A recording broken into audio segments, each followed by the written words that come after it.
నమస్కారం గురుగారు. శ్రీమాత్రే నమః. శ్రీ గురుభ్యో నమః. కార్తీక మాసంలో ప్రత్యేకించి కార్తీక పౌర్ణమికి ఎంతో విశిష్టత. చాలామంది ఆ రోజు ప్రతి ఒక్కరు దీపారాధన చేస్తూ ఉంటారు, చక్కగా వాళ్ళకి తోచిన విధంగా పూజించుకుంటూ ఉంటారు. కానీ నిజానికి ఏ విధంగా ఆ రోజు దీపారాధన చేయాలి, విధి విధానాలు ఎలా పాటించాలి, కొంచెం ఈ కార్తీక పౌర్ణమి గురించి విశిష్టత గురించి తెలియజేయండి. కార్తీక మాసంలో కార్తీక మాసమే చాలా పవిత్రమైనది. అందులో పౌర్ణమి అనేటువంటిది మన దక్షిణ భారతదేశీయుడికి ఇంకా ముఖ్యమైనటువంటి రోజు. అక్కడ కార్తీక పౌర్ణమి రోజున ఇందాక మనం చెప్పుకున్నట్టుగా కృత్తికా నక్షత్రం వస్తుంది. కృత్తికా నక్షత్రం అధిపతి రవి. కృత్తికా నక్షత్రంలో జననం జరిగినటువంటి భగవంతుడు కార్తికేయుడు, సుబ్రహ్మణ్యేశ్వర స్వామి వారు. అందుకనే కార్తీక మాసం, కార్తికేయుడి పేరుతో కార్తీక మాసం అనేటువంటిది మాసానికి పేరు వచ్చింది. కార్తీక పౌర్ణమి రోజున చాలామంది శివాలయాలకు వెళ్తుంటారు, పొద్దున స్నానాలు చేయడారు, దీపారాధన చేయడారు, గుడికి వెళ్తారు, ఇంట్లో పూజ చేసుకోవడం, ఇంట్లో చంద్రుడు మన తులసి కోట దగ్గర చంద్రుడు బొమ్మ వేసుకొని చక్కగా ఉసిరి కొమ్మను పెట్టుకొని పూజ చేసుకొని పాయసం నివేదన పెట్టడం, భోజనం చేయడం, ఇవన్నీ కూడా సాయంత్రం పూట వరకు చేస్తున్నటువంటి సర్వసాధారణమైనటువంటి నియమావళి. చాలామంది కూడా చేస్తూనే ఉంటారు. అది చేయవలసినటువంటి విధానమే. దానికి తోడుగా అసలు పూర్వకాలంలో కార్తీక పౌర్ణమి ఏ విధంగా చేసేటువంటి వాళ్ళు అనేటువంటిది విషయం ఎవరికి చాలా మందికి తక్కువ. మనం చెప్పుకున్నట్టుగానే మన సంస్కృతిలో ఒక సైంటిఫిక్ రీజన్తోనే కార్తీక పౌర్ణమి రోజున వాతావరణం చల్లగా ఉంటుంది, చంద్రుడు ఇంకాస్త ప్రభావితం చేస్తూ ఉంటాడు, మనస్సును ప్రశాంతంగా ఉంచుతాడు, అలాగే ఆకలిని కూడా తగ్గించి తక్కువగా అరుగుదల ఉండేటువంటి పరిస్థితి. కాబట్టి ఉపవాసం చేయడం, రాత్రి కూడా భోజనం చేయడం, చంద్రుడికి పూజ చేసుకోవడం అనేటువంటిది ఇది. ఇంట్లో ప్రశాంతత, ఎవరికైతే భార్యాభర్తల మధ్యలో అన్యోన్యత లోపించి గొడవలు జరుగుతుంటాయో అట్లాంటి వాళ్ళు కూడా కార్తీక పౌర్ణమి రోజున చంద్రుడికి ఈశ్వరుడికి పూజ చేయడం అనేది చాలా విశేషమైనటువంటిది. మనం మిగిలిన అన్ని పౌర్ణాలకి లలితాదేవి, లక్ష్మీదేవి ఇత్యాది దేవతల్ని సాయంకాల సమయంలో పారాయణలు పూజలు చేస్తూ ఉంటాం కదా. మరి కార్తీక పౌర్ణమి రోజున ఏం చేయాలి ముఖ్యంగా అంటే, దేవాలయాల దగ్గర, ఇది కూడా చాలా తక్కువ దేవాలయాల్లో జరుగుతున్నాయి, పూర్వకాలంలో ప్రతి దేవాలయంలో జరిగేది, దేవాలయం ఆరు బయట జ్వాలాతోరణం అనేటువంటిది ఒక పూజ ఉంటుంది. అది తక్కువ దేవాలయాల్లో చేస్తున్నారు. ఇది వైష్ణవాలయమా శివాలయమా అనేటువంటి సంబంధం లేకుండా కార్తీక పౌర్ణమి రోజున జ్వాలాతోరణం ప్రతి దేవాలయంలో చేయవలసినటువంటి విధానం. ఈ జ్వాలాతోరణం కూడా ఇది కూడా ఆరోగ్య సూత్రమేమండి. అన్నీ కూడా మనిషి బ్రతకడానికి కావాల్సినటువంటి ఆరోగ్య సూత్రాలే. వేడి ఎక్కువగా రేకెత్తించడానికి, అలాగే అక్కడ మనం జ్వాలను ఏం చేస్తామంటే, ఈ గడ్డి ఎండుగడ్డి ఉంటుంది కదా, ఎండుగడ్డిని ఒక ఇనుప తీగకి కట్టేసి మొత్తం ఒక తోరణంలాగా కడతాం.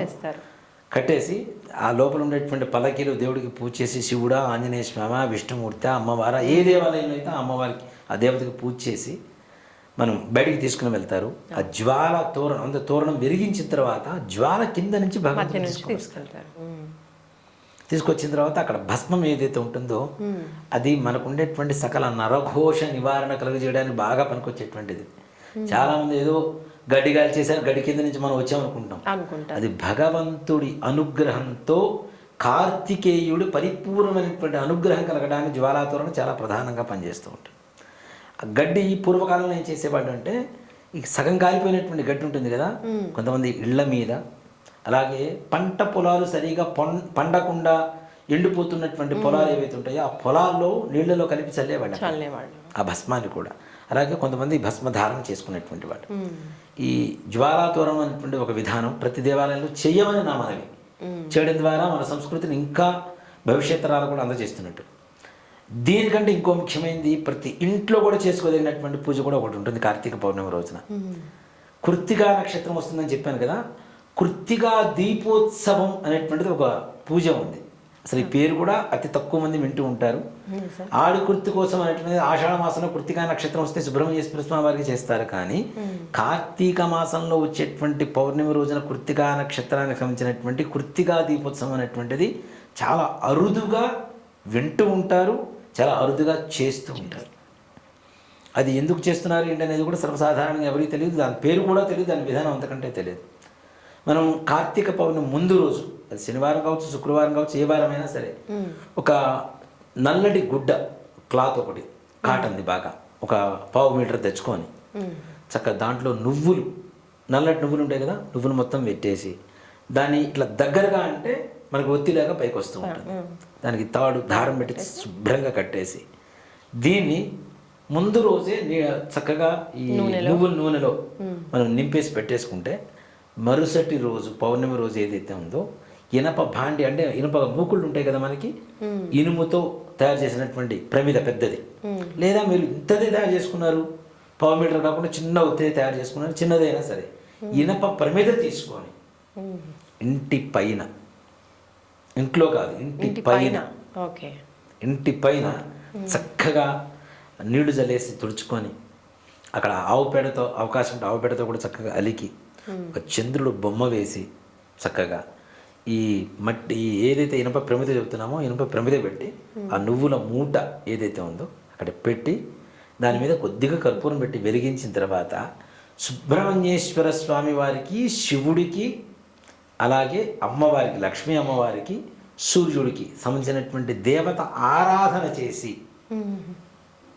మనం ఇంట్లో వండుకున్నటువంటి పాయసం ఏదైతే ఉందో అక్కడ నివేదన పెట్టి తింటే కార్తీక మాసంలో కృత్తికా దీపోత్సవం చేసుకున్నటువంటి ఇంట్లో సంతానాభివృద్ధి లేదు అనేటువంటి మాట లేకుండా చేస్తాడు కార్తికేయుడు. సంతానం కలుగుతుంది, ఆరోగ్యం కలుగుతుంది, ఆనందం కలుగుతుంది, అన్యోన్యత, ఇంట్లో భార్యాభర్తల మధ్య అన్యోన్యత కలుగుతుంది.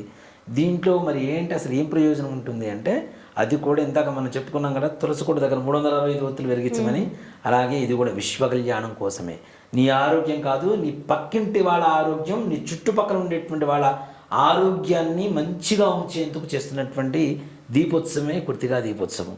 నల్లటి వస్త్రంలో నువ్వులు వేసాం, నువ్వులు అవి మొత్తం తడిపేసాం, ఓవర్ హీట్ బాగా జనరేట్ అవుతుంది, అంటే చుట్టుపక్కల ప్రాంతం మొత్తం హీట్ జనరేట్ అవుతుంది, తద్వారా అందరికీ ఆరోగ్యం అందుతుంది. అది ఐరన్దే ఉండాలి అంటారా? కొంతమంది మట్టి పాత్రల్లో కూడా చేస్తూ ఉంటారు. మట్టి దానికంటే కూడా ఇక్కడ చెప్తానమ్మా, ముఖ్యంగా ఏదైతే పౌర్ణమి రోజు చేస్తున్నామో అక్కడ మన సైన్సు ధర్మం చెప్తున్నాం, కానీ శాస్త్రం కూడా ఏంటంటే నువ్వుల నూనె, నల్ల నువ్వులు, నల్లటి వస్త్రం, ఇనుప ప్రమిద శనీశ్వరుడు బాధలు పోవడానికి చాలా కారకం అవుతుంది. శనీశ్వరుడికి ఇనుపడిన ఇష్టం, అలాగే నల్ల నువ్వులు ఇష్టం, నల్లటి వస్త్రం ఇష్టం, నువ్వుల నూనె ఇష్టం. ఇంకేముంది, ఇంట్లో ఉండేటువంటి సమస్త శని బాధలు పోతాయి, మానసికమైనటువంటి ప్రశాంతత తప్పనిసరిగా కలుగుతుంది. ప్రతి ఇంటి మీద చేయండి. మనం ఇప్పుడు అయోధ్యలో కనుక రామ మందిరం ప్రతిష్ఠ జరిగిన తర్వాత దీపాలు ఎలా పెట్టాము అలాగనే ప్రతి ఇంటి మీద చేయండి. కార్తీక మాసంలో మరి అదే కదా మన దీని ఏమంటారు, అరుణాచలంలో వెలిగించేటువంటి దివ్య జ్యోతి, పెద్ద జ్యోతి వెలిగిస్తారు 500 కేజీల ఆవు నెయ్యి పోసి, అవునా? మరి ఎందుకు వెలిగిస్తారు? అది విశ్వ కళ్యాణం కోసమే. కాబట్టి అలాంటిది మనం కూడా చేస్తే పక్క వాళ్ళకి మంచి జరగాలి, మనం బాగుండాలి, మనతో పాటు పక్కవాడు కూడా బాగుండాలి అనేటువంటి ఆలోచన ఉన్నటువంటి వాళ్ళకి భగవంతుడి అనుగ్రహం కూడా పరిపూర్ణంగా అతి తొందరగా కలుగుతుంది. కాబట్టి ఈ విధంగా కృత్తికా దీపోత్సవం చేసి సుబ్రహ్మణ్యేశ్వర స్వామికి, లక్ష్మీదేవికి, అలాగే చంద్రుడికి, రవికి, ఈశ్వరుడికి సంబంధించినటువంటి దేవత అష్టోత్తరాలు కావచ్చు, స్తోత్రాలు కావచ్చు, ఏవైనా సరే చేయండి. పాయసం నివేదన పెట్టండి, ఆ పాయసాన్ని చక్కగా ప్రసాదంగా భుజించండి. ఆ యొక్క కార్తికేయుడి పరిపూర్ణమైనటువంటి అనుగ్రహంతో కుటుంబం అంతా కూడా చల్లగా సంతోషంగా ఉంటుంది. మళ్ళీ తర్వాత ఆ దీపం అయిపోయిన తర్వాత ఏం చేయాలంటారు? ఈ దీపారాధన అయిపోయిన తర్వాత మొత్తం కాలిపోతుంది, నల్లగా తయారవుతుంది.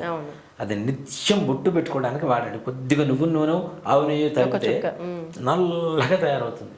నరభూషణ మొత్తం పోతున్నాయి కదా, శనీశ్వరుడు అనుగ్రహం కలుగుతుంది కదా, వాహన ప్రమాదాలు కూడా దీని ద్వారా అరికట్టడం కూడా జరుగుతాయి. కాబట్టి ఇన్ని మృత్యు దోషాలు అన్నీ పోతాయి. సింపుల్ ఇది పరిహారం, పెద్ద కష్టపడాల్సిన అవసరం లేదు, కొద్ది పరిహారం, కానీ దాని ఫలితం మాత్రం లోక కళ్యాణం. చాలా ధన్యవాదాలు గురుగారు, మంచి పరిహారం తెలియజేశారు. శ్రీమాత్రే నమః. శ్రీ గురుభ్యో నమః.